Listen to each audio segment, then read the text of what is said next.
students. It's time for another class session on something that pertains to your menopause management. I'm Menopause Taylor, your professor. We are nearing the end of a unit on the 3 big diseases of estrogen deficiency: heart attack, osteoporosis, and Alzheimer's. And we're addressing all your non-hormonal options for preventing all 3 diseases. I've already covered diet, lifestyle, exercise, vitamin, mineral, and supplement options in the last 4 videos. And now it's time to address herbal options. You're learning about the capabilities and limitations of each category of options for purposes of preventing these 3 big diseases. You see, this is where the power of a real education comes in. When you know the facts about what each category can and cannot do for you, it enables you to manage your menopause successfully. You choose options that are suited to your goals rather than wasting a lot of time expecting results that are merely an illusion. I guess you could say that you won't get a solution from an illusion.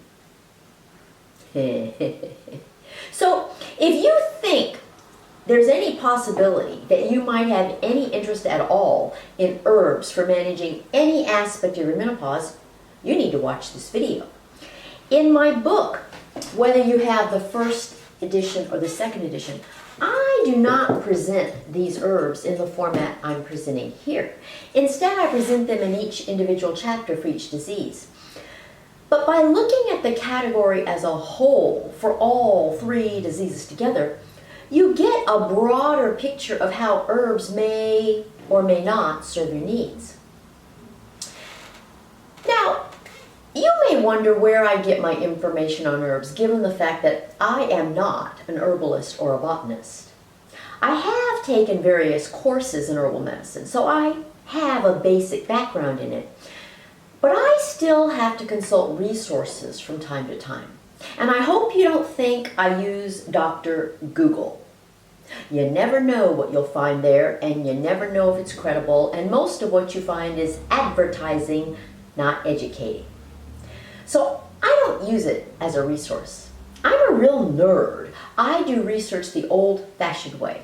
I read all sorts of things, and in the realm of herbs, there is actually very little research.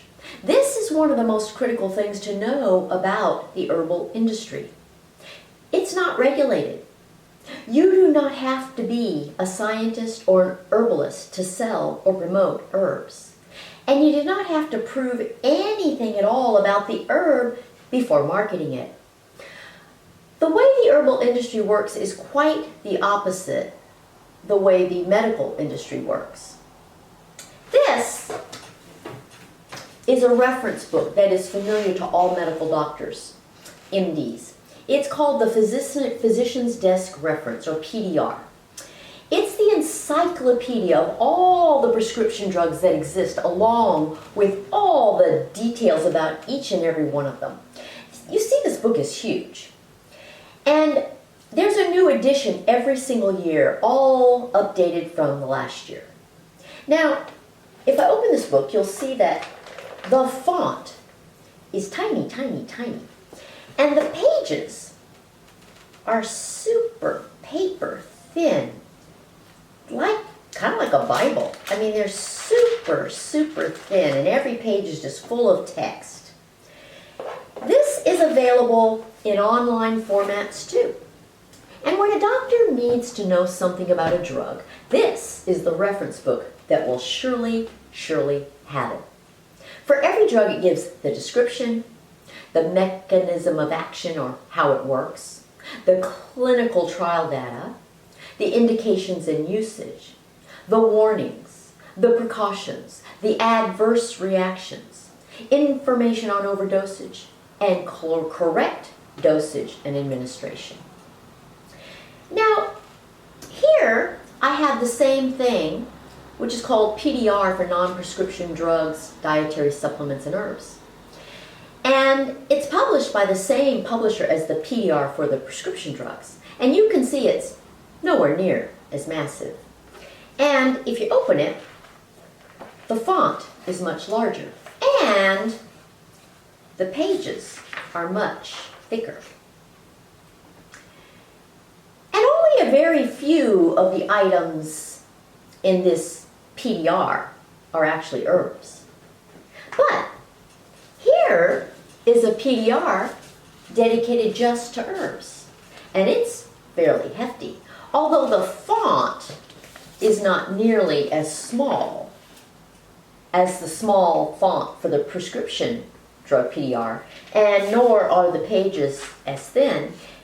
It does have all the herbs, and I use all of these references to give you the information you need for managing your menopause. Now, I also use some other herbal resources. This is an encyclopedia of herbs, and they are listed alphabetically with a separate page dedicated to each herb. What I like about this one is that it's in notebook form.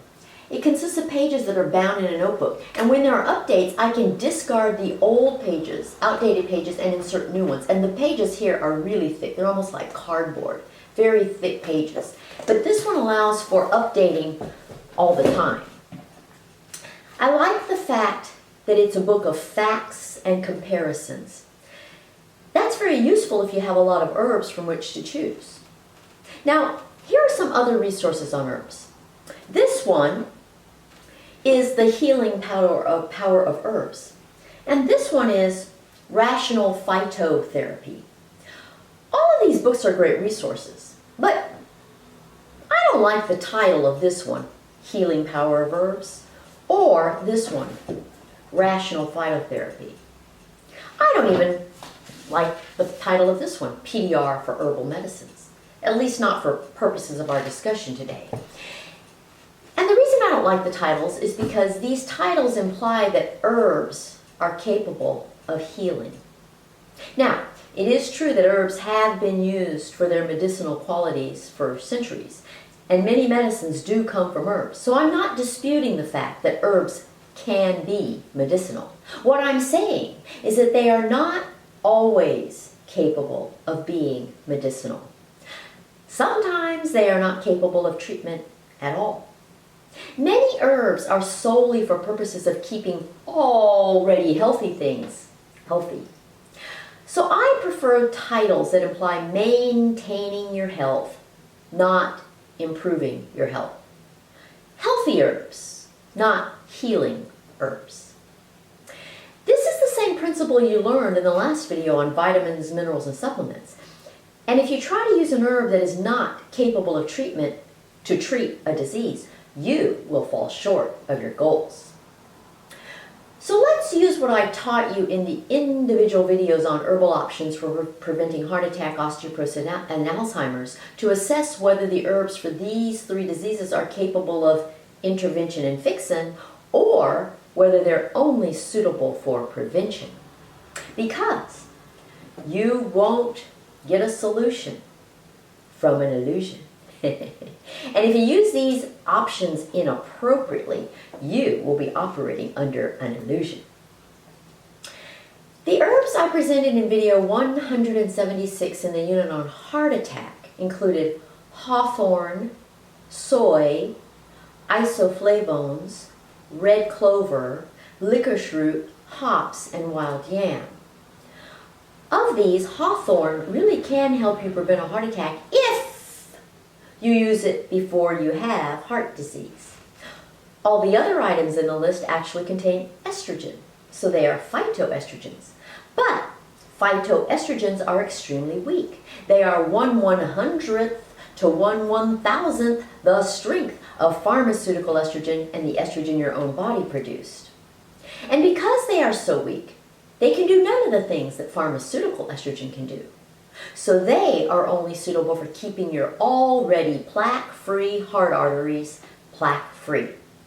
Don't make the mistake of thinking you can accomplish the same thing with an herbal estrogen that you can accomplish with a pharmaceutical estrogen. That's a huge mistake. That would be an illusion. Herbal estrogens are for prevention only. And when you consider the herbs for osteoporosis, surprise! They're the same ones I just listed for heart attack, minus the hawthorn. The herbs I presented in video 221 in the unit on osteoporosis included soy, isoflavones, red clover, licorice root, hops, and wild yam. The only additional one was green tea. But they are all confined by the same limitations unique to estrogens that are too weak to do anything more than help you prevent a disease. So the most any of these herbs can do for your bones is keep your already dense bones dense.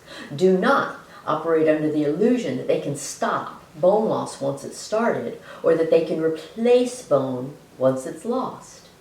They can do nothing of the sort. So they have no place in the realm of intervention or fixin'. If you use them for either of those purposes, you would be operating under an illusion, and you'd need fixin' of your fractured hip or spine. And for Alzheimer's, the herbal options are extremely limited in both number and capability. In video 272 in the Alzheimer's unit, you learned that ginkgo biloba is beneficial in helping to prevent Alzheimer's, but it's not adequate all by itself. It has both antioxidant and anti-inflammatory effects, both of which help to reduce your risk of Alzheimer's. But it still falls into the realm of prevention only. It cannot function in intervention or fixing. And other than ginkgo biloba, there's goat-2 cola and phytoestrogens. But neither of those is capable of making a significant enough difference to even qualify for true prevention. So you're left with very little in the herbal category for Alzheimer's prevention. This means that as a whole, herbs really can't help you much with regard to the 3 big diseases of estrogen deficiency. If they can do anything at all, it's limited to helping with prevention. And they can't even do that all by themselves. So here's our nifty chart bearing the herbs. So, if you want a solution for preventing the 3 big diseases of estrogen deficiency, don't operate under an illusion. Expecting herbs to accomplish anything beyond helping in prevention would be an illusion. Now, don't be discouraged. Be glad that you aren't spending years expecting herbs to prevent these diseases. Be glad that you're learning the limitations of various options the easy way rather than the hard way. This leaves us with just one more category of options for the 3 big diseases of estrogen deficiency, the non-hormonal medication options. So that's what we'll tackle next week. If you ever want me to help you find your best options or explain something or help you avoid pitfalls, just schedule a consultation with me at menopausetailor.me. Regardless of where you live, I can help you. I do them by video, so don't hesitate. Go ahead and subscribe too. My viewership is growing like crazy, even though my channel is all about the most unpopular topic on earth. That's okay. We'll change that one video at a time. You can find me on Facebook, Twitter, and Instagram in between now and next week. So until then, bye.